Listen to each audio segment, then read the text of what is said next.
नमस्ते विद्यार्थी मित्रांनो, मी प्राध्यापिका सौ जयश्री वाव्हळ आपणा सर्वांचं क्रिएटिव्ह मराठी चॅनलमध्ये स्वागत करते. आपण पाहत आहोत इयत्ता 12वीचा विषय आहे अर्थशास्त्र आणि पहिले प्रकरण आहे सूक्ष्म अर्थशास्त्र आणि स्थूल अर्थशास्त्राचा परिचय. ह्याचे जे प्रश्न उत्तरे आहेत ते आपण या व्हिडिओमध्ये पाहणार आहोत. राहिलेले जे प्रश्न उत्तरे असतील ती भाग 2 मध्ये पाहणार आहोत. या अगोदर तुम्ही जर या चॅनलवर नवीन असाल तर सबस्क्राईब करा. या चॅनलवरती इयत्ता 11वी आणि 12वीचे अर्थशास्त्र, भूगोल, मराठी या सर्व विषयांचे सर्व प्रकरणांचे प्रश्न उत्तरे दिलेली आहेत. यामध्ये प्रश्न पहिला आहे योग्य पर्याय निवडा. अर्थशास्त्राची शाखा जी संसाधन वाटपाशी संबंधित आहे. याचे जे उत्तर आहे सूक्ष्म अर्थशास्त्र, म्हणजेच फक्त 3 क्रमांकाचे उत्तर आहे. यानंतर दुसरा आहे सूक्ष्म अर्थशास्त्रातील संकल्पना राष्ट्रीय उत्पन्न, सामान्य किंवा किंमत पातळी, घटक किंमत आणि उत्पादन किंमत. याचे जे उत्तर आहे क आणि ड, म्हणजे चौथा जो आकडा आहे क आणि ढ हे याचे उत्तर आहे. आता यानंतर प्रश्न तिसरा आहे सूक्ष्म अर्थशास्त्रीय विश्लेषणात वापरली जाणारी पद्धत. राशी पद्धत, समग्र पद्धत, विभाजन पद्धत आणि सर्वसमावेशक पद्धत. याचं उत्तर क हे आहे विभाजन पद्धत, म्हणजेच तिसरा आहे फक्त क. त्यानंतर चौथा प्रश्न आहे सूक्ष्म अर्थशास्त्र पुढील संकल्पनांचा अभ्यास करते. यामध्ये संपूर्ण अर्थशास्त्र, आर्थिक विकास, एकूण पुरवठा, उत्पादन किंमत. याचं उत्तर आहे 1 नंबरचं उत्तर आहे अ, ब आणि क, म्हणजे संपूर्ण अर्थव्यवस्था, आर्थिक विकास आणि एकूण पुरवठा हे याचे उत्तर आहेत. यानंतर पुढील प्रश्न दुसरा आहे सहसंबंध पूर्ण करा. यामध्ये पहिला आकडा आहे सूक्ष्म अर्थशास्त्र, विभाजन पद्धत, स्थूल अर्थशास्त्र, राशी पद्धत. यानंतर सूक्ष्म अर्थशास्त्र झाड, स्थूल अर्थशास्त्र जंगल हा सहसंबंध आपल्याला सांगता येईल. त्यानंतर पुढील प्रश्न आहे सूक्ष्म अर्थशास्त्र उत्पन्न आणि रोजगार सिद्धांत. तर सूक्ष्म अर्थशास्त्र त्याचं उत्तर आहे आर्थिक कल्याणाचे सिद्धांत किंवा उत्पादन घटकांच्या किंमत निश्चितीचे सिद्धांत असेही सांगता येईल. तिसरा आहे मॅक्रो स्थूल अर्थशास्त्र. त्यानंतर मायक्रोस, याचं उत्तर आहे सूक्ष्म अर्थशास्त्र. पाचवा आहे सर्वसाधारण समतोल, स्थूल अर्थशास्त्र. ह्याचा संबंध आहे आंशिक समतोल आणि सूक्ष्म अर्थशास्त्र. हा आपल्याला या ठिकाणी उत्तरच सांगता येतील. यानंतर पुढील तिसरा प्रश्न आहे खालील उदाहरणांच्या आधारे संकल्पना ओळखून ती स्पष्ट करा. पहिला प्रश्न आहे गौरीने एका विशिष्ट उद्योगातील वैयक्तिक उत्पन्नाची माहिती गोळा केली. उत्तर आहे याची संकल्पना आहे वैयक्तिक घटक अभ्यास. स्पष्टीकरण अर्थव्यवस्थेतील एखाद्या विशिष्ट घटकाचा स्वतंत्रपणे केलेला अभ्यास म्हणजे वैयक्तिक अभ्यास होय. उदाहरण आहे सूक्ष्म अर्थशास्त्र विशिष्ट उद्योगाचा वैयक्तिक उत्पन्नाचा केलेला अभ्यास होय. यानंतर दुसरा प्रश्न आहे रमेशने उत्पादन विषयक सर्व निर्णय स्वतः घेण्याचे ठरवले. उदाहरणार्थ काय आणि कसे उत्पादन करावे. उत्तर आहे संकल्पना आहे त्याची मुक्त बाजार अर्थव्यवस्थेतील व्यावसायिक निर्णय आणि या संकल्पनेचे स्पष्टीकरण आहे मुक्त बाजार अर्थव्यवस्थेत उत्पादकाला किंवा व्यावसायिकाला उत्पादन क्षेत्रातील कार्यक्षमतेसाठी काही निर्णय घ्यावे लागतात. हे निर्णय म्हणजेच मुक्त बाजार अर्थव्यवस्थेतील व्यावसायिक निर्णय होत. व्यावसायिकाला किंमत, उत्पादन खर्च इत्यादींसंबंधीही व्यावसायिक निर्णय घ्यावे लागतात. या व्यावसायिक निर्णयात शासन किंवा इतर कोणत्या यंत्रणेचा हस्तक्षेप नसतो. त्यानंतर पुढील तिसरा प्रश्न आहे शबानाने आपल्या कारखान्यातील कामगारांना वेतन आणि बँक कर्जावरील व्याज दिले. यातील संकल्पना आहे उत्पादन घटकांचा मोबदला देणे. त्यानंतर त्याचे स्पष्टीकरण आहे वस्तूच्या उत्पादनासाठी भूमी, श्रम, भांडवल व संयोजक हे उत्पादन घटक आवश्यक असतात. या उत्पादन घटकांना उत्पादन प्रक्रियेत सहभागी झाल्याबद्दल उत्पादकांकडून अनुक्रमे खंड, वेतन, व्याज व नफा हे मोबदले प्राप्त होत असतात. यानंतर पुढील चौथा प्रश्न आहे, पुढील प्रश्नांची उत्तरे लिहा. यामध्ये पहिला प्रश्न आहे, सूक्ष्म अर्थशास्त्राची वैशिष्ट्ये स्पष्ट करा. उत्तर आहे, पहिलं वैशिष्ट्य आहे वैयक्तिक घटकांचा अभ्यास. सूक्ष्म अर्थशास्त्रात विशिष्ट उद्योग संस्था, कुटुंब संस्था, वैयक्तिक किमती यांसारख्या लहान वैयक्तिक आर्थिक घटकांच्या वर्तनाचा अभ्यास केला जातो. दुसरा आहे किंमत सिद्धांत.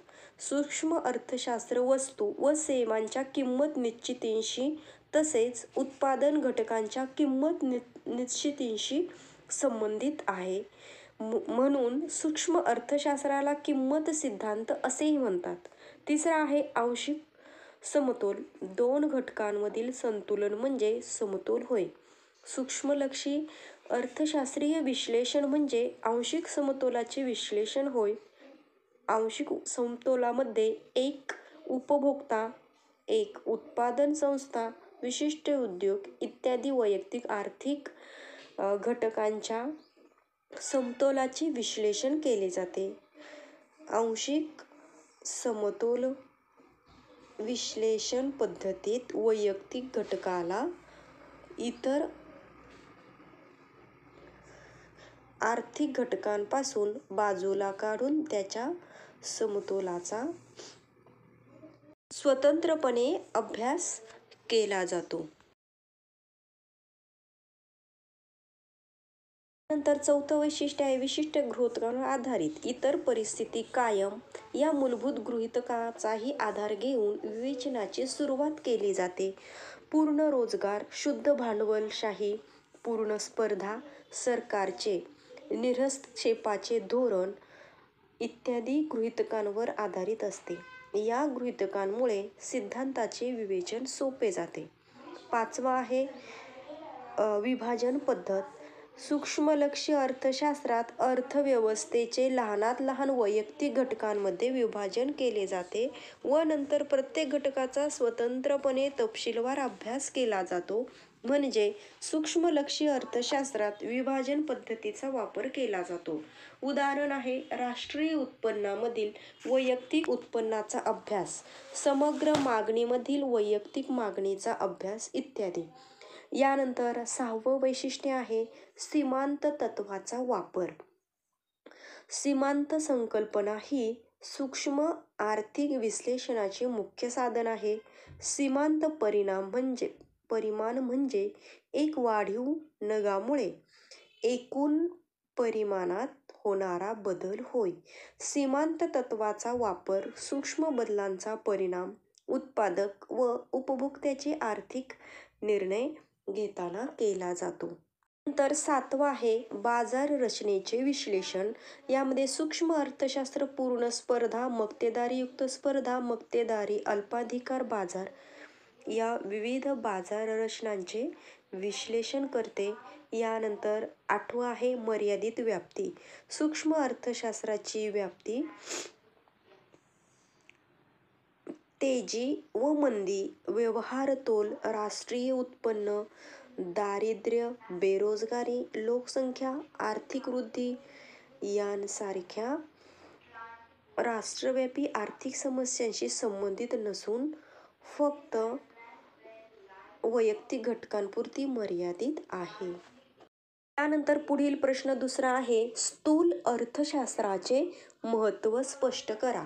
त्याचं उत्तर आहे अर्थव्यवस्थेची कार्यपद्धती. पहिला जो आहे तो स्थूल आर्थिक विश्लेषण आपल्याला आर्थिक व्यवस्थेच्या कार्यपद्धतीची कल्पना देते.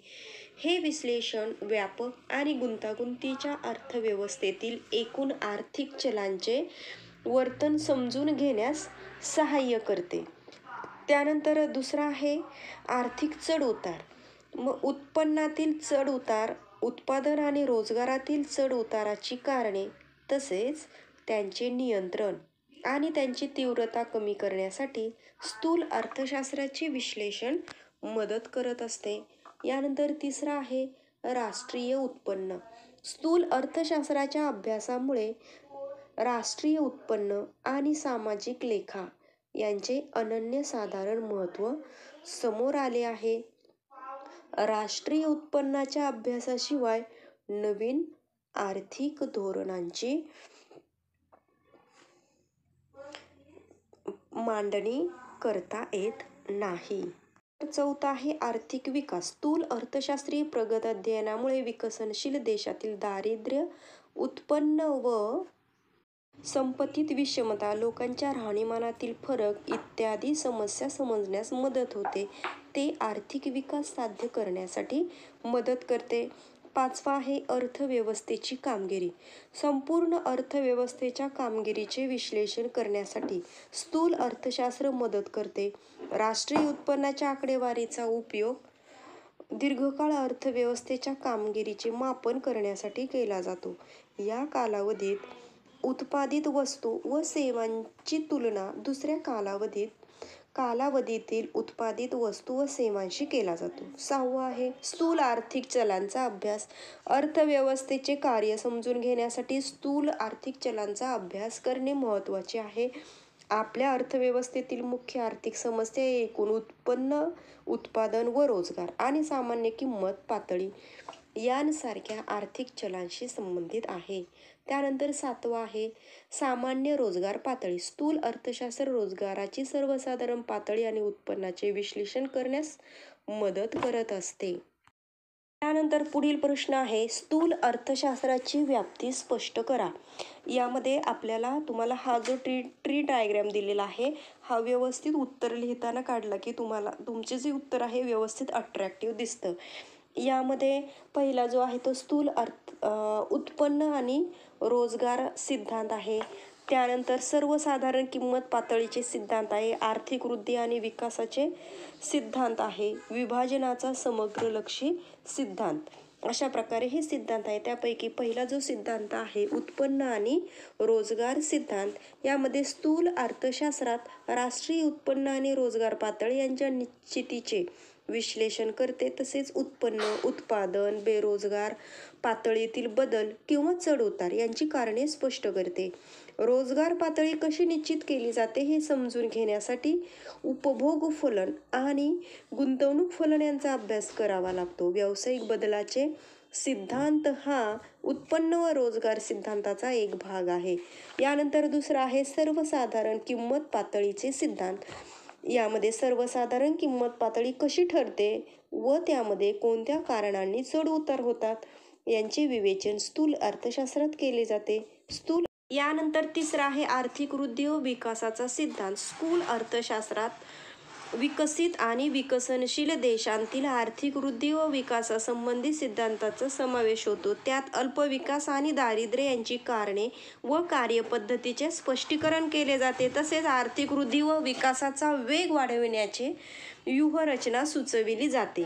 चौथा आहे विभाजनाचा समग्रलक्षी सिद्धांत. स्थूल अर्थशास्त्रीय सिद्धांत एकूण राष्ट्रीय उत्पन्नातील खंड, वेतन, व्याज व नफा यांच्याशी